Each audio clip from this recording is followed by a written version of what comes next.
설교를 시작하면서 여러분에게 한 가지 질문을 드리고 싶습니다. 우리는 지금 어떻게 해서 여기까지 이르러서 이 자리에 앉아 있습니까?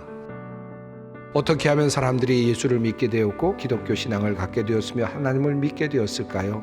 성경은 늘 우리들에게 증언으로부터 그와 같은 일이 시작되었다는 사실을 우리에게 알려주고 있습니다. 오늘 본문 말씀 속에는 빌립을 만나시는 예수님, 그리고 나다나엘을 만나시는 예수님의 이야기가 계속 이어지고 있습니다. 빌립이 예수님을 만납니다. 그리고 예수님에 대한 증언의 마음을 가지고 나다나엘을 찾아갑니다. 하지만 나다나엘은 이성적으로 먼저 판단을 하려고 하였습니다. 나다나엘이 이르되 나사렛에서 무슨 선한 것이 날 수 있느냐? 그런데 빌립은 이러한 나다나엘의 방향을 틀어서 다시 그를 바로 잡아줍니다. 빌립이 이르되 와서 보라 하니라. 빌립은 나사렛에서 선한 것이 날 수 있는 여러 가지 조건들의 가능성에 대해서 설명을 나열하지 않았습니다. 예수가 메시아일 가능성에 대하여 조목조목 하나씩 설명하지도 않았습니다. 설득하려고 하지도 않았습니다. 사실 하나님의 아들 예수님은 설명으로 우리가 증명해낼 수 없는 분이십니다. 스스로 깨우쳐서 알 수 있는 분도 사실은 아닙니다. 공부해서 이해할 수 있는 부분도 아닙니다. 그런 의미에서 기독교는 증언의 종교이지 설명의 종교가 아닙니다. 예수를 만난 사람들이 경험에서 우러나오는 증언과 고백이 이어지는 것이 교회라고 할 수 있습니다. 사랑하는 성도 여러분, 여러분이 경험한 예수 그리스도는 어떤 분이십니까? 여러분의 삶 속에 나타나셨던 하나님은 어떤 분이셨습니까?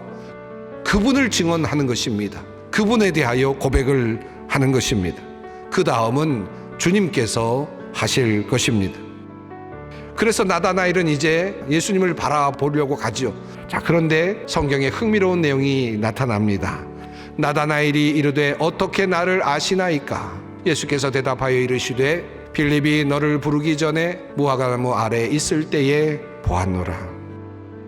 나다나엘이 과거 무화과나무 아래에서 무엇을 하였는지 아무도 아는 사람이 없을 텐데 예수님께서는 이미 그때부터 나다나엘을 보셨다라고 하는 것입니다. 다시 말하면 예수님께서 나다나엘을 이미 찾으셨다는 뜻이고 발견하셨다는 말씀입니다.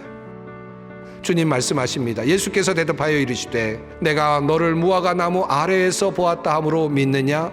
이보다 더 큰 일을 보리라. 또 이르시되 진실로 진실로 너희에게 이르노니 하늘이 열리고 하나님의 사자들이 인자 위에 오르락 내리락 하는 것을 보리라 하시니라.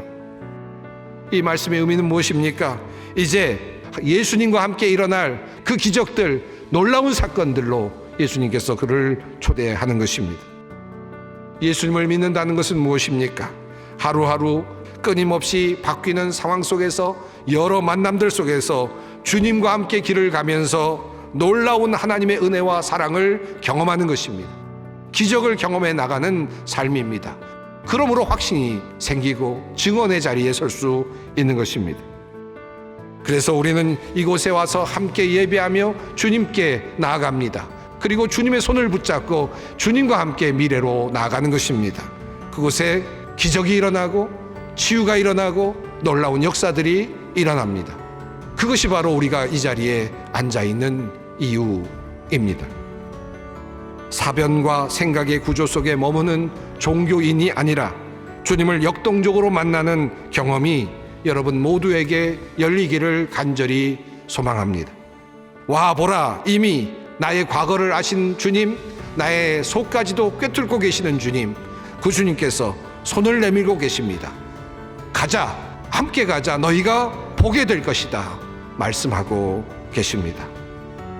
내가 너를 무화과나무 아래에서 보았다 함으로 믿느냐? 이보다 더 큰 일을 보리라. 이보다 더 큰 일을 너희가 보게 되리라.